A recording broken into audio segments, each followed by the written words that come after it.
Balkonga taxtaga qaraymiz. O'qib qo'ying.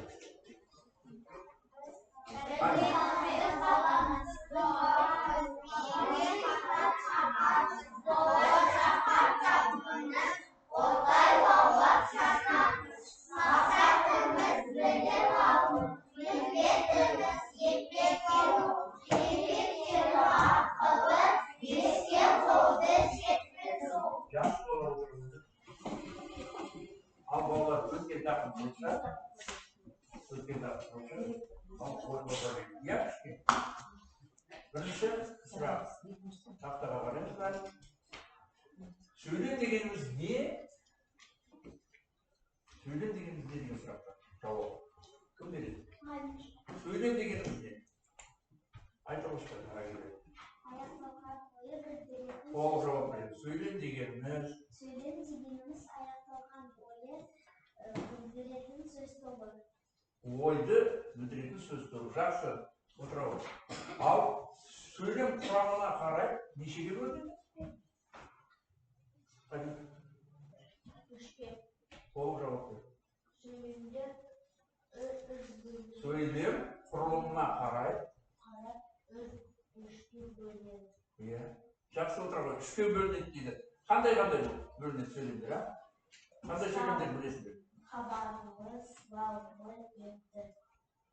Хабарлы сөйлем, сұраулы сөйлем және білікті сөйлем. Жақсы отырыңыз. Сөйлем неден құрылады? Неден құрылады? Толық жауап берсеңіз. Сөйлем неден құралады? сөздерден құралады. Жақсы отырыңыз. Жақсы. Ал енді мынау сөйлемдерді оқып болады. Иә? Қане, кім оқиды бірінші сөйлемді? Сөйлем оқиды. Оқушылар тәртіпті. Жақсы отырыңыз. Екінші сөйлемді. Алина. Оқушылар тәртіпті болса ұстаз қуанады. Жақсы. Енді келесі мына сөйлемді.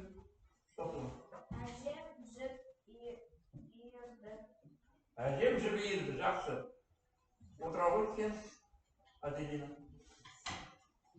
Әжем жіп иіріп, одан күндесе тоқыды. Жақсы отыра. Енді балалар салыстырайықшы мына сөйлемдерді. Мына столппен тұрған сөйлемдерді әдейі бөліп қойдық, иә? Және сары түстегі сөйлемдер. Қане, оқушылар тәртіпті және оқушылар тәртіпсіз болса, ұстаз қуанады. Иә? Қалай ойлайсыздар балалар? Неге ұқсайды бір-біріне бұл сөйлемдер? Ұқсайды ма бір-біріне? Иә. Оқушылар тәртіпті жай сөйлеп, оқушылар тәртіпті болса ұзақ қуанады. Ол ұстаз. Жақсы, отырау. Так, мына бірінші сөйлем қысқа, екіншісі ұзын, иә? Ұзынырақ болып тұр, иә? Сонда біз бұндай сөйлемді салыстырған кезде, салыстырып, не айтуға болады? Бірінші сөйлем бір ойды ғана білдіреді, иә? Ал екінші сөйлем екі ойды. Мысалға қараңыздар, оқушылар тәртіпті болса, ұстаз қуанады. Мына жерде ғана. Мына жерде ұстаздың қуанғаны туралы айтады, және баланың тәртіптілігі туралы. Мына жерде болса, тек қана баланың тәртібі туралы, тәртіпті оқушы деп айтылады. Иә? Сондықтан бүгін балалар біз сендермен мынау жай сөйлемді жаңа кім айтып отыр, иә? Жай сөйлем және құрмалас сөйлем туралы өтеміз тақырыбымыз. Түсінікті ме? Жай сөйлем ол қысқа ғана бір ойды ғана білдіреді. Ал құрмалас сөйлем болса, ол екі немесе одан да көп сөйлемнен құралады, ойды білдіреді. Енді сабағымыздың мақсаты бүгінгі балалар жай сөйлеммен құрмалас сөйлемнің жасалу жолымен бір-біріне ажыратуды және қандай жұмыс белгісі қойылады арасына жаңа құрмалас сөйлем. Сол туралы танысып өтеміз бүгін сабақта. Енді біздің бөліп өтіп жатқан қазақ тілінде құндылық дейді. Соған байланысты балалар, мына жерде сөздер берілген, ол мақал.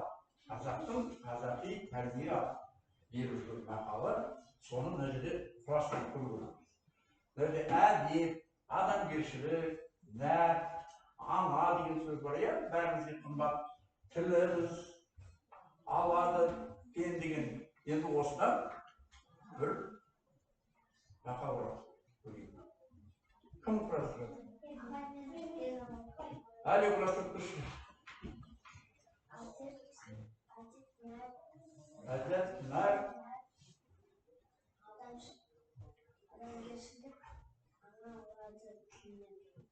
Ана алады тілінен, пен деген оқиды. Жақсы, ода қане, кім тағы көреді құрастырып? Гүлнәс сен. Әдет пен нәр, адамгершілік, ана тілінен алады. Нен алады? Жақсы, отырау. Hadi, кім тағы да құрастырады, дұрыстап. Аделина, сен көш кәне. Әдет пен адамгершілік, ана тілінен алады. Дұрыс. Әдеп пен адамгершілік ана тілінен нәр алады екен. Нәр алады екен, иә? Дұрыс oldu. Жақсы, отырау. Нәр алады, иә? Енді біз қандай болу керекпіз? Әдепті болу керек. Біздің бойымызда қандай қасиет болу керек? Адамгершілік, иә? Сосын ана тіліне деген не болу керек? Сүйіспеншілік болу керек, иә? Жақсы. Енді балалар тақтаға қараңыз. Бір кішкене видеоролик.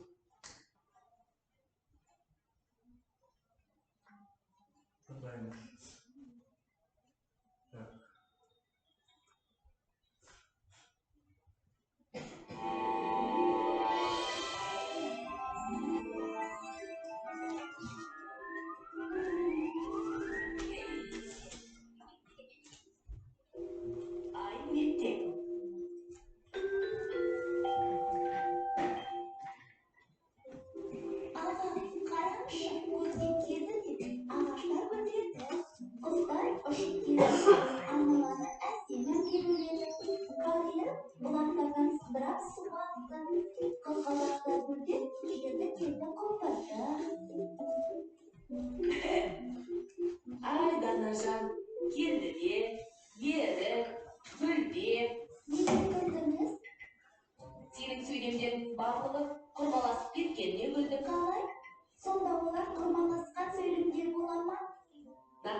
Сен жай сөйлемдермен сөйлемей, тек құрмалас сөйлемдер құрып сөйледің.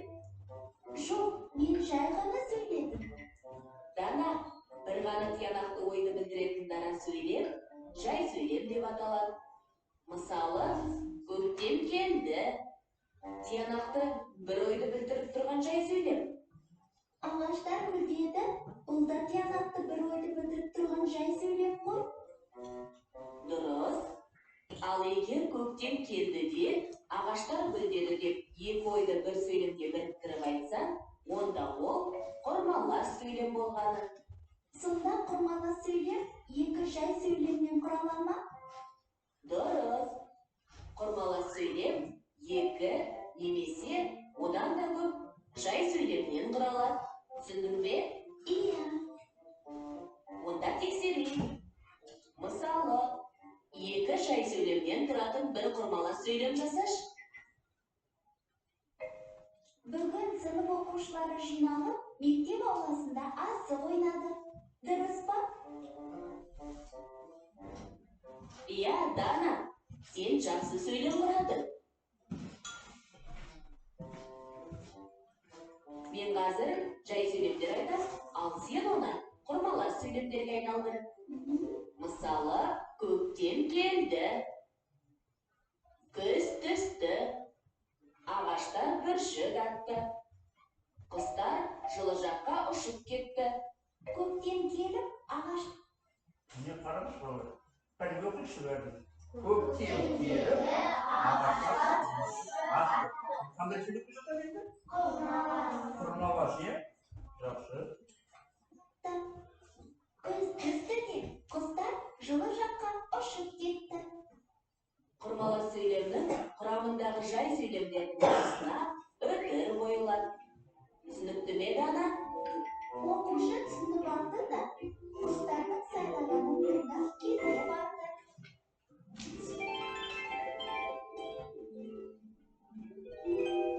Қайталайық. Құрмалас сөйлем. Тиянақты бір ғана ойды білдіретін дана сөйлем жай сөйлем деп аталады. Мысалы, көктем келді, ағаштар гүлдеді. Екі немесе одан да көп жай сөйлемнен құралған сөйлем құрмалас сөйлем деп аталады. Мысалы, көктем келді де ағаштар гүлдеді. Қар еріп, бұлақтардан сылдырап су ақты. Құрмалас сөйлемнің құрамындағы жай сөйлемдердің арасына үтір қойылады. Мысалы, қызғалдақтар гүлдеп, жердің беті құлпырды. Құстар ұшып келді де, айналаны әсем әнге бөледі. Көрді ме бала? Иә. Енді ары жалғастырамыз. Сабақты бала. Қазір оқулықты ашамыз. 62-ші беттен 56-шы жаттығуды. Қазір бәріміз дауысымызды шығарып, оқимыз. Дауыстап оқимыз. Қане?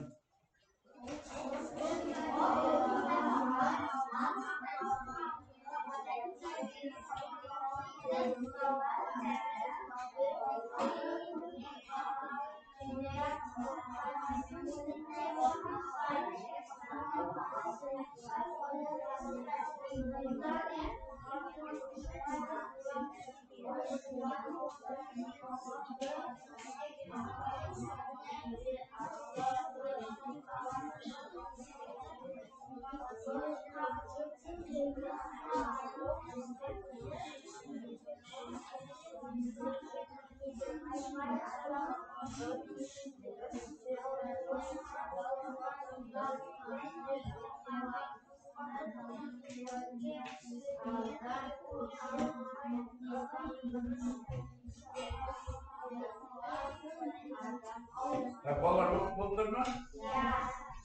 Жақсы, оқып болсаңдар, осы мәтіннің ішіне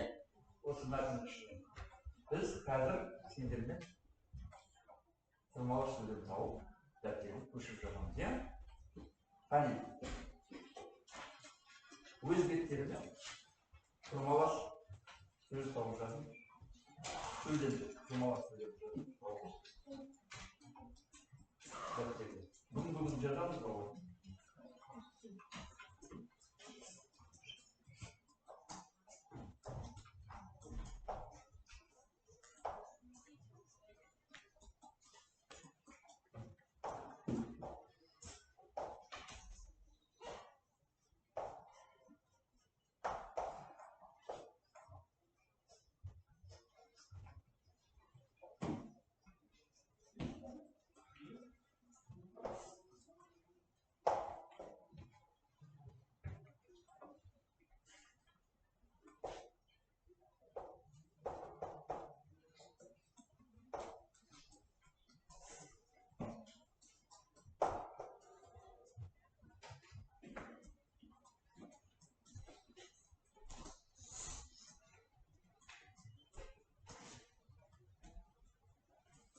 Тез жатамыз бала.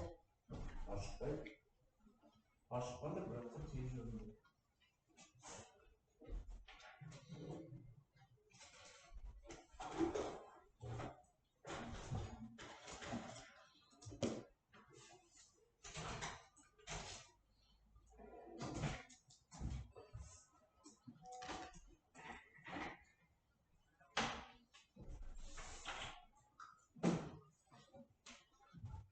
Кім болды? Болдыңдар ма?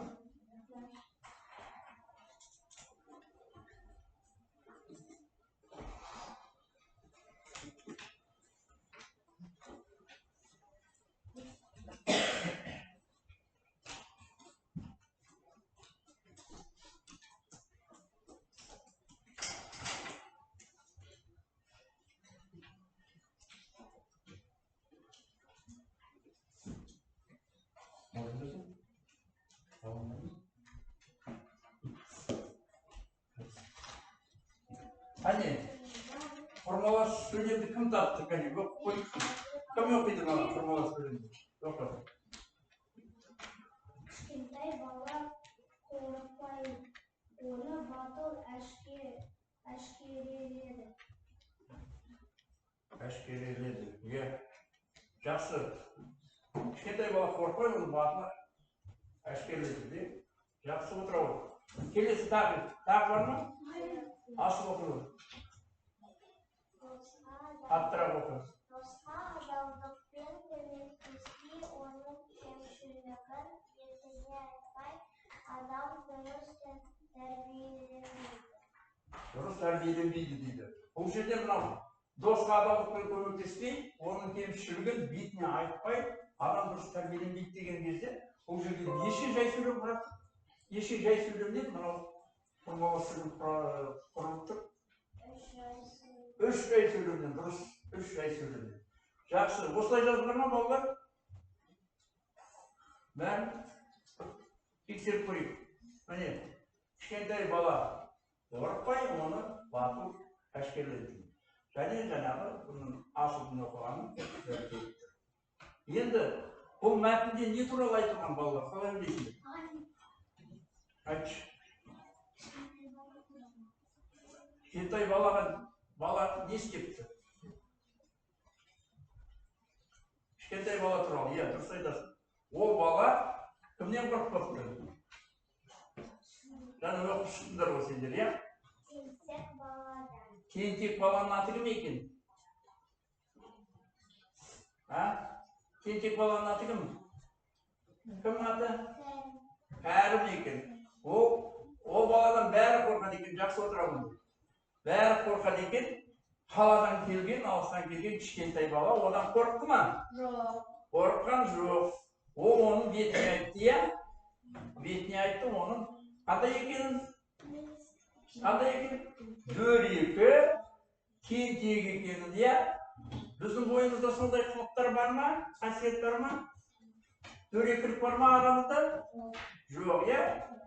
Тентек балалар бар ма? Жоқ. Бұл қасиеттерді біз бойымыздан алып тастау керекпіз.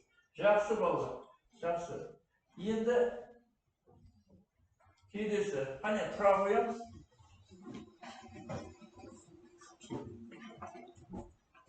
Сегіздің сәтіне көшейік. Шаршадыңдар ма? Шаршаған болсыңдар. Сонда да жиі болды.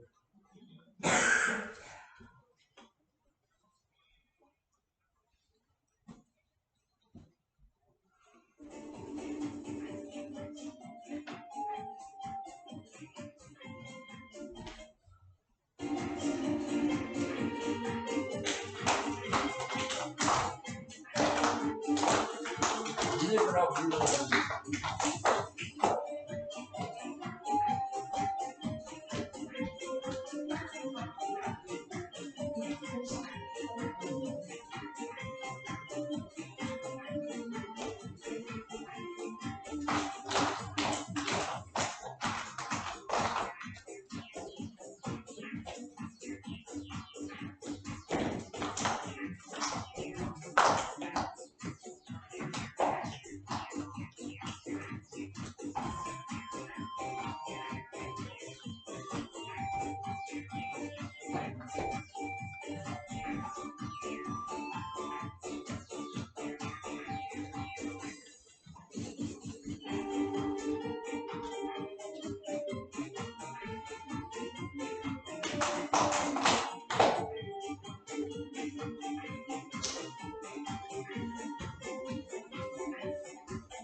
Адамның бойындағы бір құндылық, ол жаңағы көрсетіп жатсыңдар, иә? Ол достық.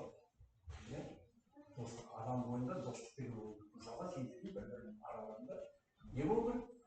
Достық болу. Ешқашан болу керек. Бір-біріне қатысып айтпау керек. Иә? Ертең өсесіңдер, жан-жаққа кетесіңдер, сол кезде не істейсіңдер? Бір-біріңді іздейсіңдер, шағынасыңдар. Иә?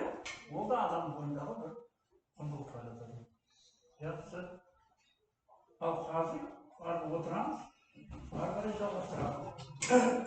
Оқулықтан 27-ші жас болды.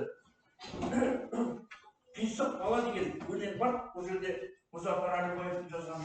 Осы өлеңді дауыстап оқимыз бәрін. Дауыстап қатты түсініп оқимыз да, бұның ішінен құрмалас сөйлемдерді тауып, оны ауызша орындаймыз. Жарай ма? Жақсы. Бәрін дауыстап оқыңдар, қаттырақ.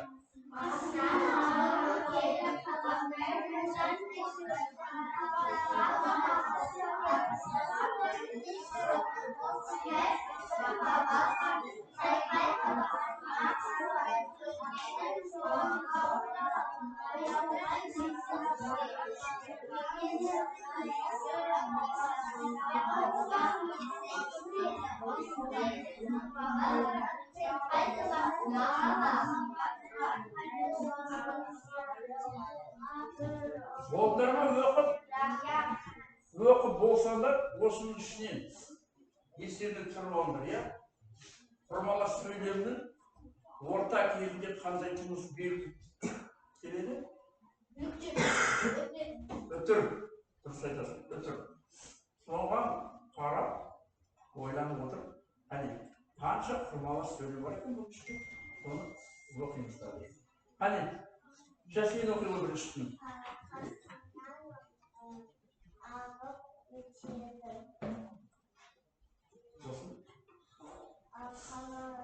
Қалардай жолдан кешігіп. Қаттырақ оқу керек, иә? Қаттырақ. Естілмейді. Жақсы. Бұл қандай сөйлем? Жасмин? Қандай сөйлем? Құрмалас сөйлем, иә?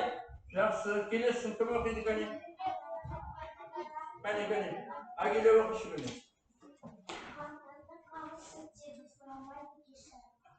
Қарттарды қағып өтеді, сұрамайды кешірім дейді. Бұл құрмалас сөйлем. Жақсы. Асыл қане?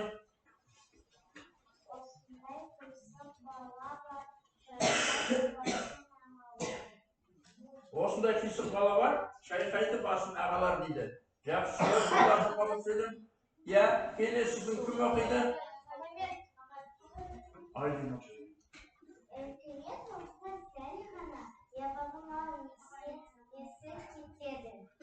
Үлкеле тұрса шарғана, япырау, несі кетеді дейді. Татама? Жақсы. Келесі. Кім айтшы, кім оқшы? Али оқы ғой. Сілін.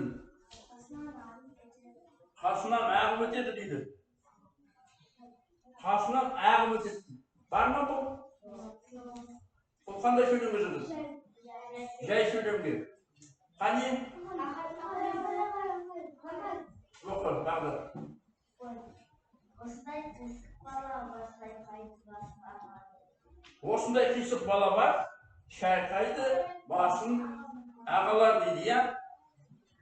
Жақсы. Сонымен неше сөйлем оқыдық біз? Бесеу ма, алтау ма? Бесеу, иә? Бесеу. Жақсы. Онда қазір.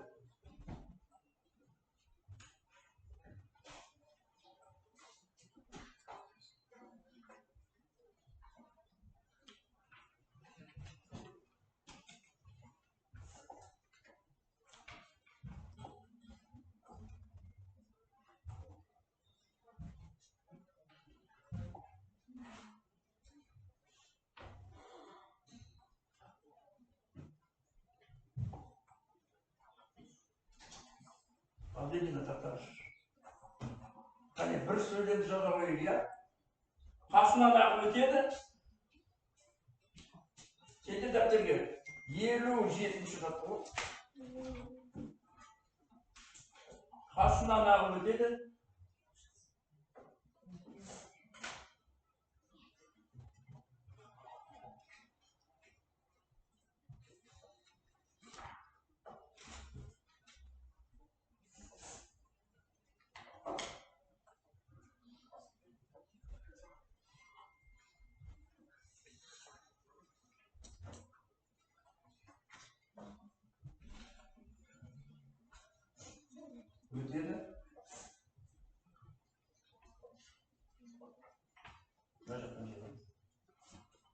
қалардай жолдан кешігіп.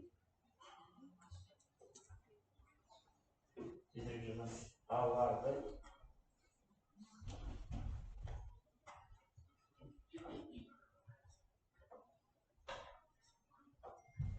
жолдан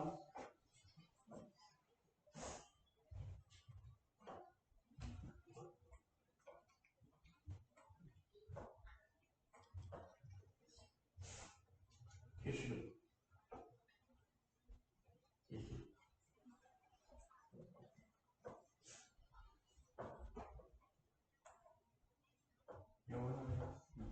Так, балалар оқимыз. Қали. Қасынан ағып өтеді, қалардай жолдан кешігіп. Қатесі бар ма? Қатесі бар ма? Агеля, қандай қатесі бар?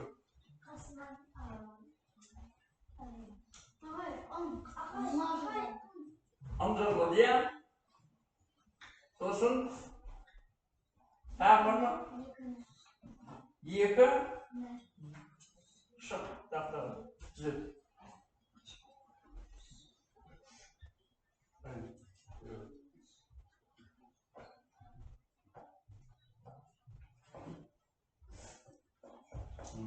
О жерде олай қалай істейміз? Олай қоямыз, иә, расында олай. Иә? Жақсы.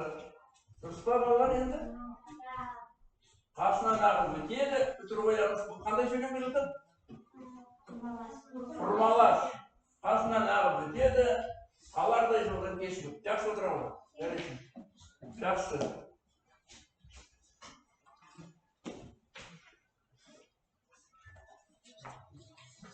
Так, енді балалар. Жазыңдар ма бәрін? Иә. Иә.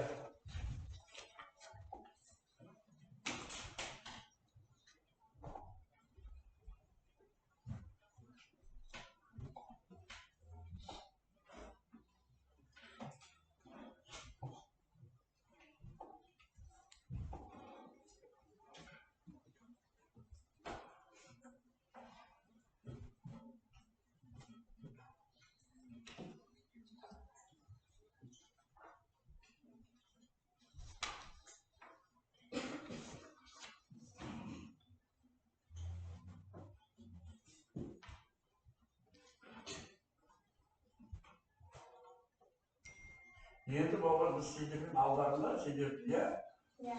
Мынандай тақтар бар. Бұл маркерлық тақтар дейді. Бұл жерде сендер жаза аласыңдар. Енді жаңадан қолданылады, жаңа үйренематсың, иә? Сондықтан бір жерге жазасың, сосын мынау маркерін алып, маркердің мына жерде көшіргісі бар, көшіруге қате жазсыңдар. Енді қазір былай істейміз. Жұппен қазір, міне жұп екеуін бірге отырып, ақылдасып отырасыңдар да. Мынау сөйлемдерді жалғастырасыңдар. Түсінікті ме? Бұл қазір мына жерде сендер оқысаңдар жай сөйлеп тұр, иә? Сендер оны ары қарай жалғастырып, не жасайсыңдар? Құрмалас сөйлем жасайсыңдар. Ол бүгін ерте келіп, ары қарай жалғастырасыңдар өздерін. Қане, жұппен бір-біріне көмектесіп отырып жасаңдар. Тез. 3 минут уақыт беріледі. Тез сөйлесуге болады, келісуге болады, бірақ та қатты емес. Жазамыз, тез. Мынаны жалғасын жаза салып отырмыз. Уақыт табу үшін. Иә?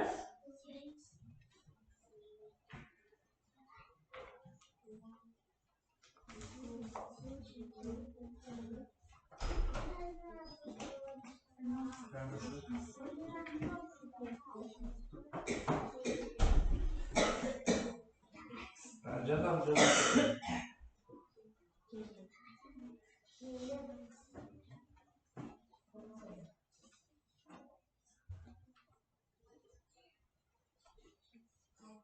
Лезде аспанды бұл торлап,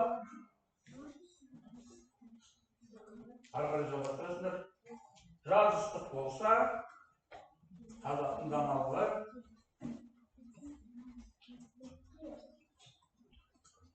не болуы мүмкін?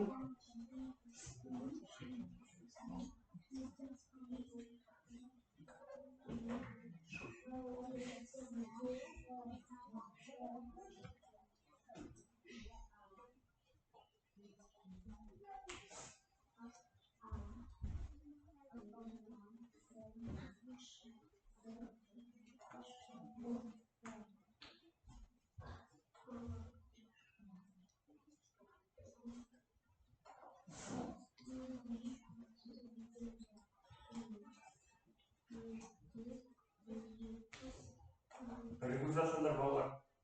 Ой салыңдар. Бөлісіңдер ойларыңды.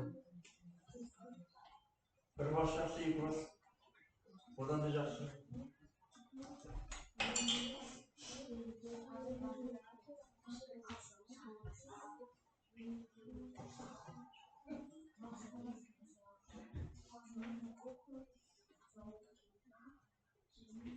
Кішкене тездетеміз.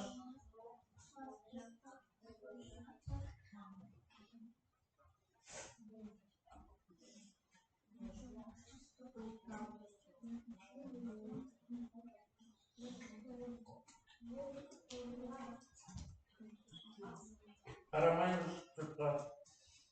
Өзіміз ойланамыз.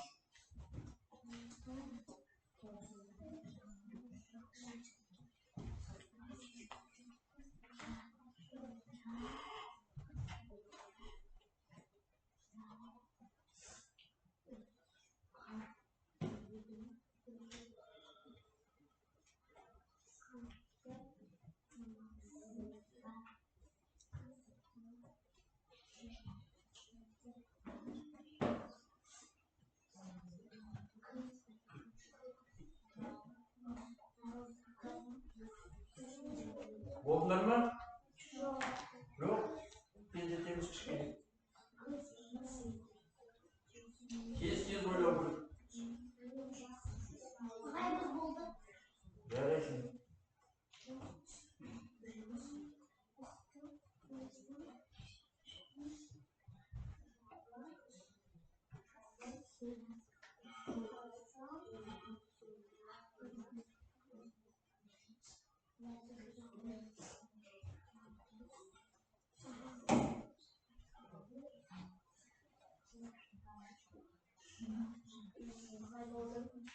Кім болды тағы? Жақсы. Қане өзіміздің варианттарымызды оқиды. Кім қалай жазды? Қане бірінші біткен Агиля ма? Агиля мен кім екеуі, иә? Нұрали екеуі. Қане қаттырақ өзіміздің оқиды. Қане қалғандар кедергі жасағандар. Ол бүгін ерте келіп сабағын оқыды дейді. Ол қандай сөйлем дедің?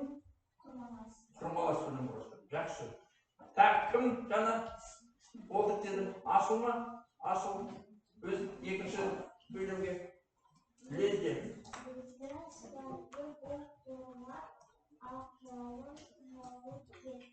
Ақ жауын жауып кетті дейді. Жақсы. Бұл қандай сөйлем? Асыл. Құрмалас сөйлем құрасы. Не? Сен оқиғын. Қане, үшінші сынып қашқане. Жаз ыстық болса, күз суық болады дейді ме? Жарайды, жақсы болды. Так, кімнің тағы қандай ойы бар? Оқи ғой.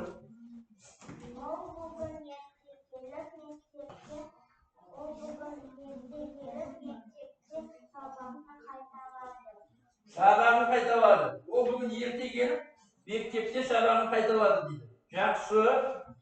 Так, тағы да қандай?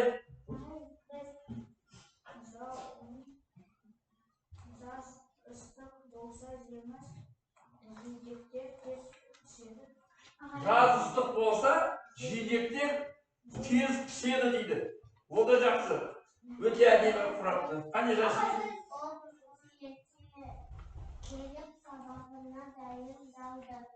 Не істеді? Сабағына дайындалды, иә? Өте жақсы. Қане сен?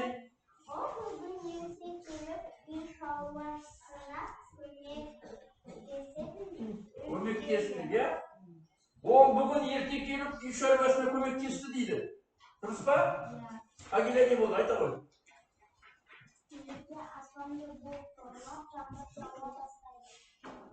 Жақсы. Сен оқығың келді ме? Оқи ғой. Ау? Жаз ыстық болса, суға түсу жақсы дейді. Оқи ғой.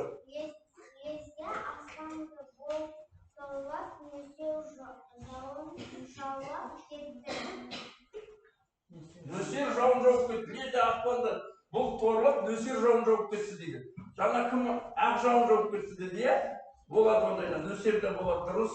Лезде нөсер жауады деп көбінесе. Үшіншісін оқисың ба? Оқи қой. Жас ыстық болса, қыс қатты болады деген ұғым бар. Дұрыс айтасың. Жаз ыстық болса, қыс қатты болады деп айтады қазақ, иә? Ұғым бар. Дұрыс айтасың. Сен? Ол бүгін ерте келіп ауланы жинады дейді. Бұл да қандай сөйлем? Құрмалас сөйлем. Сен? Аспан бұлттары Лезде аспан бұлт торлап, қатты жауын жауды. Жақсы, жақсы маған. Дұрыс, бәріндікі де дұрыс құрасыңдар. Рахмет сендерге бәріне де. Иә? Бәріне де. Алғышым шексіз, өте дұрыс. Тіпті арасына жаңағы нелер қосып жазып жатсыңдар. Ұғым бар деп жаңағы әдеби тілмен өте керемет, жақсы. Балалар алдарында жаңағы жауап парағы бар, соны белгілеп отырыңдар, иә? Сол бойынша сендер бағаланасың. Әр бала ұмытып кетпеңдер. Енді ары қарай жалғастырамыз. Енді менің жазғаным былай еді, ол бүгін ерте келіп бізге аш әзірледі.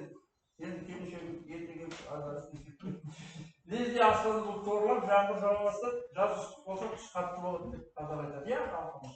Дұрыс. Енді балалар қорытындылай келе мынандай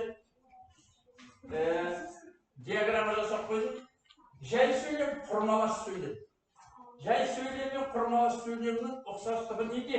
Жаңа бәрін қайталағандай болдым, иә? Жай сөйлем мен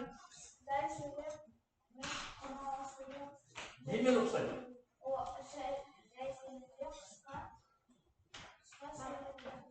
Жоқ, ұқсастығы неде? Ұқсастығы неде? Көрінер. Екеуі де сөйлем, дұрыс айтасың. Екеуі де сөйлем. Тағы да, отыра қойды. Айлин. Тағы немен ұқсайды? Жай сөйлемге. Екеуі де нені білдіреді? Нені білдіреді? Ойды білдіреді, дұрыс. Ойды, бір нәрсені айтып тұрған адамның ойын білдіреді, иә? Ал айырмашылығы екеуінің неде? Бір сөйлем жазылады. Бір сөйлем жазылады? Так, ойланамыз. Қане, айырмашылығы неде? Кәне, асыл сенің шығане. Сөйлем, ол бір ғана ойды білдіреді. Ал құрмалас сөйлем, ол екі ойды немесе одан Дұрыс айтасың, қаттырақ сөйлеу керек, иә? Жай сөйлем бір ойды ғана білдіреді дейді. Ал құрмалас сөйлем болса, екеу немесе одан да көп ойды білдіреді, толықтырады. Жақсы, отыра ғой. Ал енді балалар, қазір мен сендерге үйге тапсырма берем, бермей тұрып, мен сіздерге бір не тағы қорытындылап кетейін деген ойым бар. Қараңдар. Бұл енді білмеймін балалар. Жасанды интеллект. Қазір тақтаға қараңдар. Балалар бәрі мұқият қараңдар. Тақтаға. Иә? Онда жай сөйлем мен құрмалас сөйлемдер бар. Айжан, бүгін сабаққа бардың ба? Қандай сөйлем болады? Жай сөйлем дейді, қане көріңіз. Сөйлем. Данияр, иә, бардым. Жай Қандай сөйлем? Жай сөйлем жақсы. Тыңдап отырыңдар, солымен. Жай сөйлем. Данияр, біз бүгін жай және құрмалас сөйлемдерді өттік. Тынышталыңдар сөйлесіңдер, әлі аяғын тыңдамай жатсыңдар. Әлі. Құрмалас сөйлем. Тыңдап алыңдар, аяғына дейін суламаңдар болған. Айжан, иә, мен де дайындалуым керек. Әйт. Десе жақсы баға алмай қалам.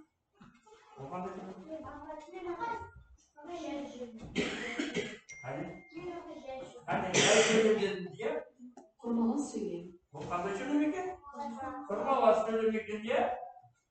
Ал, ағары жалғастайық. Данияр, бірге дайындалайық па?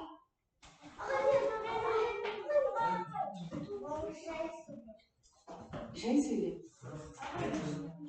Айжан, жарайды. Сен маған түсіндірсең, мен тез оғам.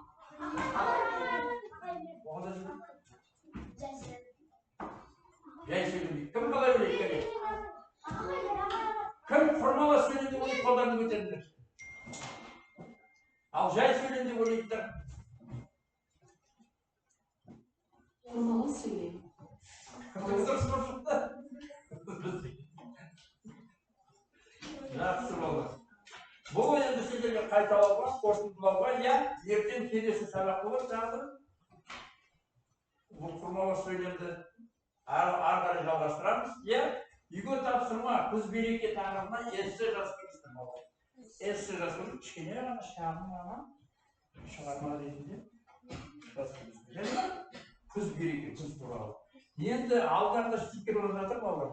Соған кім түсінді, кім түсінген жоқ, өз ойларыңызды жазып, ана жердегі кері байланысқа бағдаршамға барып естіге.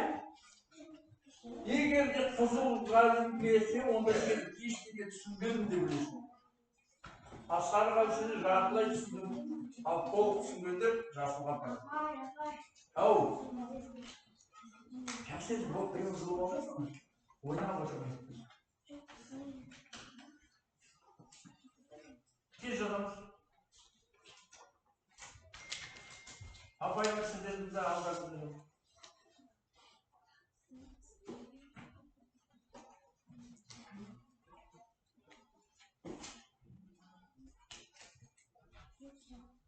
Все, бірінші осында жазамыз.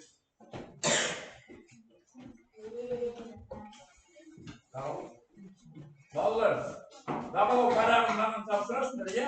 Бүгін бәрін жақсы қатысыңдар сабаққа. Сол енді өздерін белгілеген бойынша сендер бағаларыңды аласыңдар, иә? Тиісті бағалар. Жақсы қатысыңдар, рахмет бәріне балалар. Ау! Жарайды, келесі сабақта тағы боламыз, иә?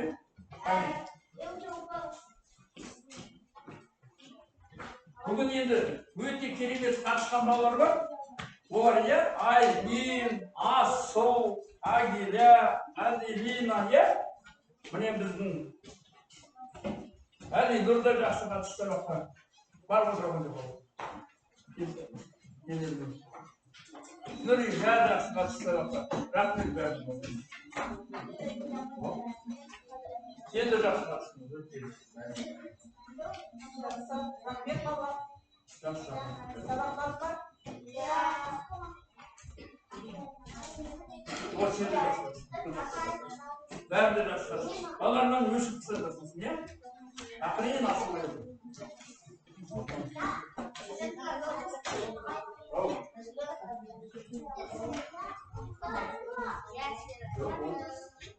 Жақсы қатысты, сені жақсы.